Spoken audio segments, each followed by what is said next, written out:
And here we are, is a podcast for professionals, believers, and genuine people looking for genuine conversation. My name is Kia Harris Saklen, and I'm your host. I'll be sharing information about nonprofits, faith, business, entrepreneurship, life, and much more. I'm so excited for you to be joining me, and here we are.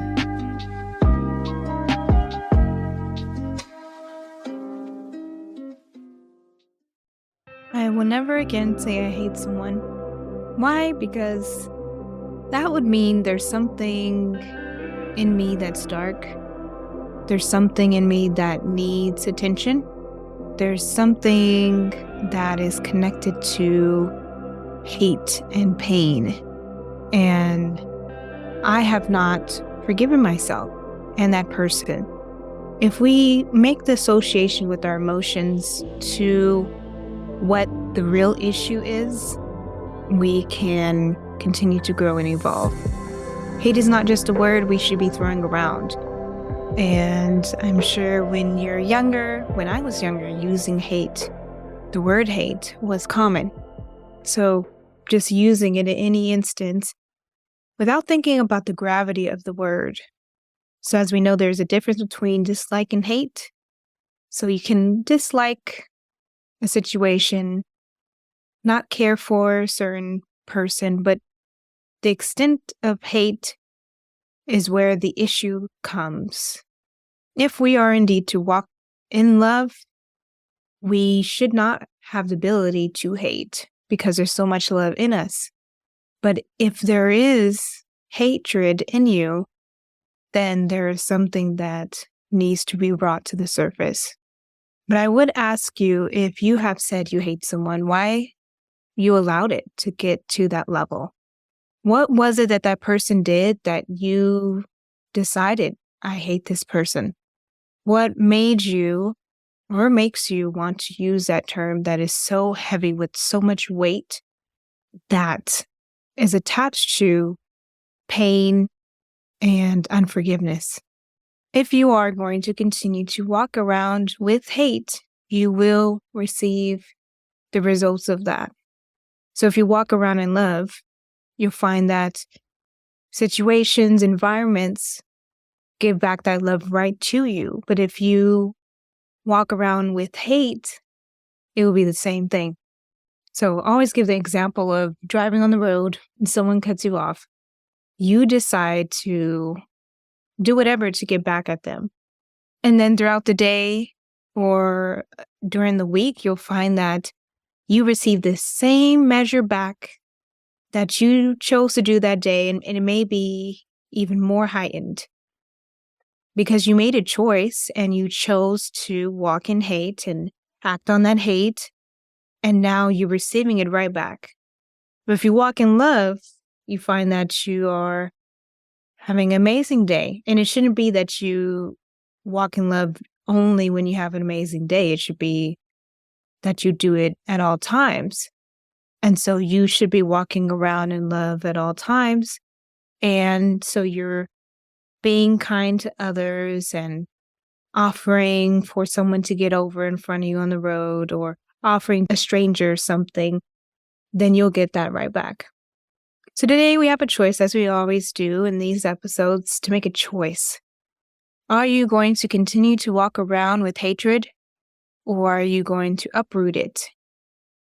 But in order to uproot it, we know that we have to get to the core of what the issue is and make a decision on how we are going to work through the issue, and so the emotions and negative actions and words and weight will not be connected to us any longer. So how has hatred impacted your life?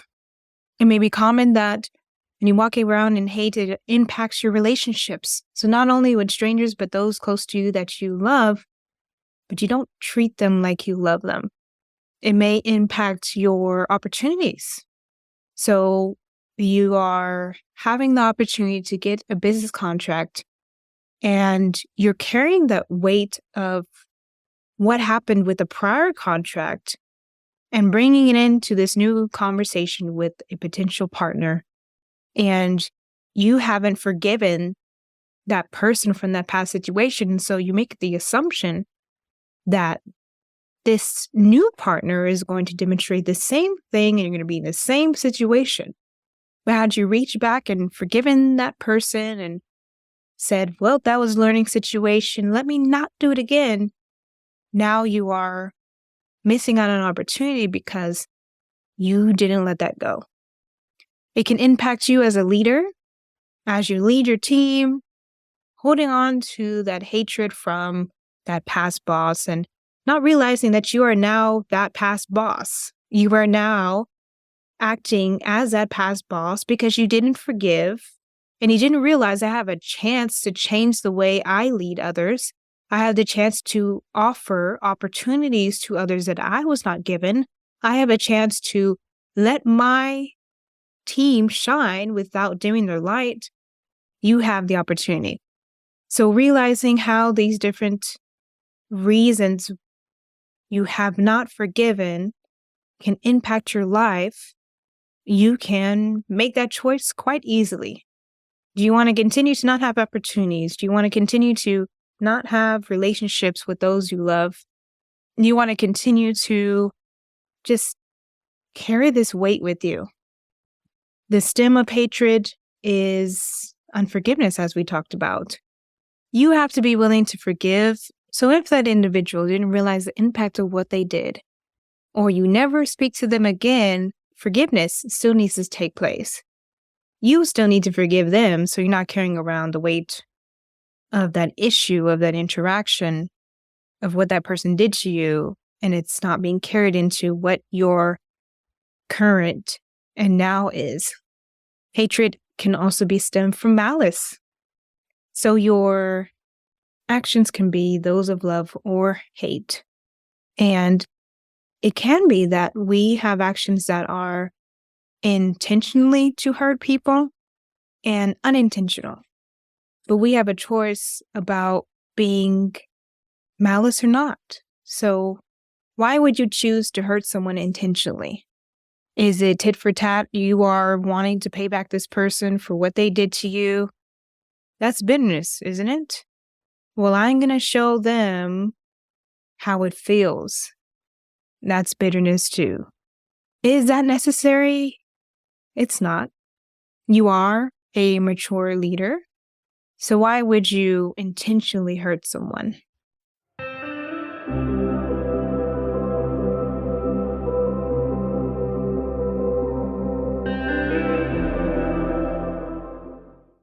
Hatred is also stemmed in bitterness and hurt. So that person hurt you. And so the mention of that person or the person in being in your space now makes it that you are saying, oh, I hate when that person is here. That's hurt. You were hurt by them. We be honest and say, why am I experiencing this emotion? Why do I feel this way? We can make the connections. Hurt is connected to hatred. We've all been hurt before by a person. Whether the person intentionally did it to you or not, we shouldn't be carrying the bitterness or the desire to get back at that person for what they did to us. How are we going to be phenomenal leaders if we are paying people back for what they did to us? How are we going to be mature leaders if that is what our choice is going to be versus taking the higher road? And you may think that, well, I always take the higher road and I'm tired of being the person who always has to take the higher road. Why can't you be the person who takes the higher road? Why can't you continue to maintain your character when others don't? What do you represent to this world? How do people view you? You don't want to be associated as a person who is always in a poor mood, who is always saying something negative, who always seems to say the opposite or intentionally hurt people. Is that what you want to be known for? Or do you want to be known as a leader who is confident, a leader who is okay with others shining, a leader who builds others up? Our legacy is going to be connected with our character. And then hatred can be stemmed from disappointment. A person disappointed you And if we unpack disappointment, we can connect it to our expectations. It was your expectation that the person would say this or act in that way. And so you're disappointed because of it. But again, your disappointment should not lead to hatred. Everything is connected, as we examined, with the stems of hatred, and everything needs to be uprooted. Keep the root there, it grows. And depending on what kind of plant it is, it can get massive.